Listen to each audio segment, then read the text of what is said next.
we have customers all over, but the tariffs is really hurting that company right now because the parts are coming from China, the castings, and the tariffs. We got a lot of stock that are supposed to go out of country. Universities, everybody, and it's sitting on our dock because the customer doesn't want to accept it because of the tariffs right now. Because it's too much for them to take it in. As you just heard this warehouse worker admit, Donald Trump's looming tariff policies are wreaking havoc on both American workers and consumers, many of them being his own supporters. But if you think that would make her question her decision just a little bit, you'd be mistaken. You're here. This is impacting your industry directly, but you're like me and you understand the fact that it's the long-term gains. It's going to hurt for a little bit, just like President Trump told us. The people I work with when they did the tariffs, because it's hurting our company, they were so mad. I go, listen, this is going to be temporary, but it's for the future. It's for your kids' futures. It's got to have, something's got to happen, otherwise the country will go broke. What would you say? President Trump has from time to time been known to watch RSBN, and we're grateful for it. What would you say if he was watching right now and you had his ear? You're doing a fantastic job. Keep it up and making America great again. You know, this short interview says all you need to know about how Trump rose to power again, as well as how he and his loyalists are planning to stay in power by avoiding accountability for their words, actions, and policies at all costs.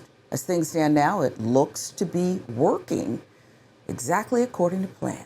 And maybe these mass shootings would stop happening if we all thought a little bit more and we prayed a little bit more. Give your thoughts and your prayers and your thoughts and your prayers and your prayers and your thoughts. And if we give enough of these thoughts and these prayers, these mass shootings will stop.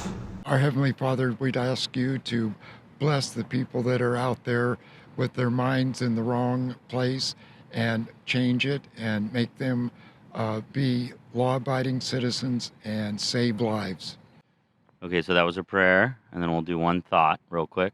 So if you just kind of look up like you're thinking. Okay, so we did a thought and a prayer. How'd it feel? Do you think we stopped the next mass shooting? I hope so.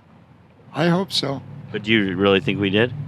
Yeah, I think we can. The Good Liars, as usual, did a fantastic job of finding the glimmer of humor in the dark reality of this all too popular sentiment that seems to be coming from the right wing whenever tragedy strikes our country. And look, there's nothing inherently wrong with having a thoughts and prayers mindset.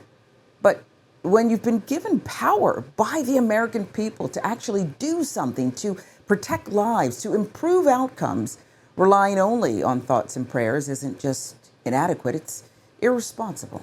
Is there anything more that can be done congressionally, legislatively to help these folks? In a moment like this, we feel just as helpless as everyone else does. It touches so many families, and all we know to do at this moment is pray. Every available resource has been deployed. The president, of course, is dialed in and watching this develop moment by moment as we are, and we'll handle supplemental funding requests as they come in, but right now they're still trying to do rescue and recovery, and our hearts go out to all of them. House Speaker Mike Johnson's attempt to cast himself as a sensitive, compassionate man of faith would land a lot better if it didn't come just a day after he stood proudly behind Trump as he signed the so-called BBB into law. Policy critics say overwhelmingly benefits the wealthy, at least behind the very communities now suffering in Texas. For Johnson to posture as a caring Christian in one breath and cheer on Trump's brutal agenda in the next, it's not just hypocrisy, it is calculated. You know what I did when this happened? Just go hug your kids.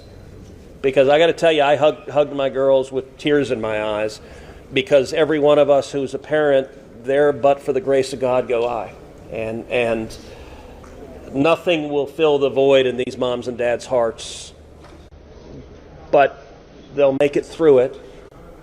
And every one of us, we have an obligation to come through and help them make it through it. Ted Cruz's response to the flooding wasn't surprising, but it was disappointing. With the power he holds, Cruz could be advocating for real infrastructure investments, better climate preparedness, or flood prevention systems. Instead, he's once again aligning himself with big donors and business as usual politics while his constituents wade through disaster.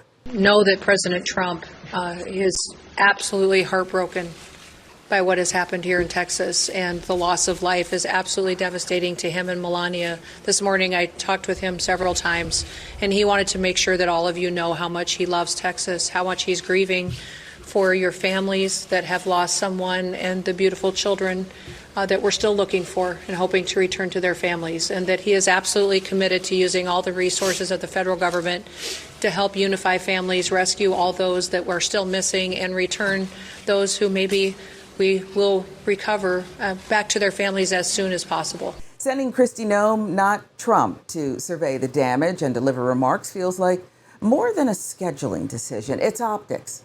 And for many Texans, it may only reinforce the sense that Trump is more interested in managing headlines than leading in crisis. Whether Noem's visit changes any minds remains to be seen, but it is clear the administration is carefully stage managing the response. Everyone here at the White House, including the President of the United States, is praying for the victims' families and friends during this unimaginable time.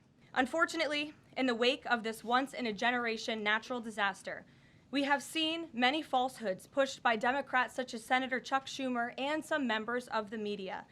Blaming President Trump for these floods is a depraved lie, and it serves no purpose during this time of national mourning.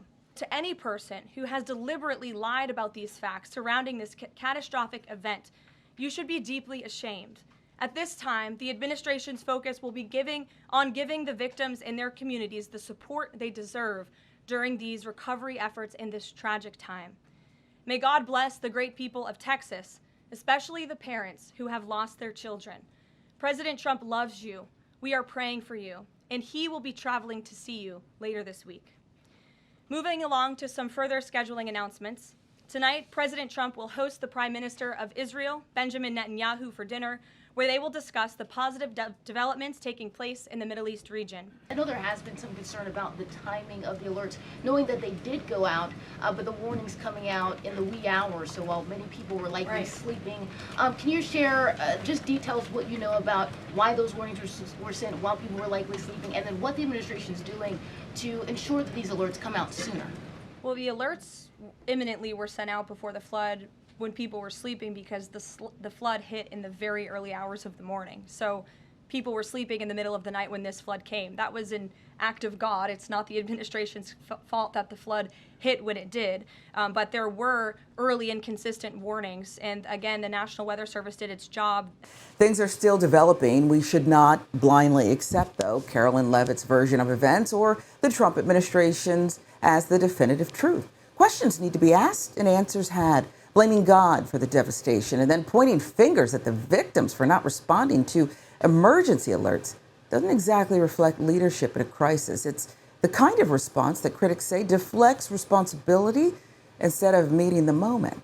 Many are asking, was this really the best our government could do?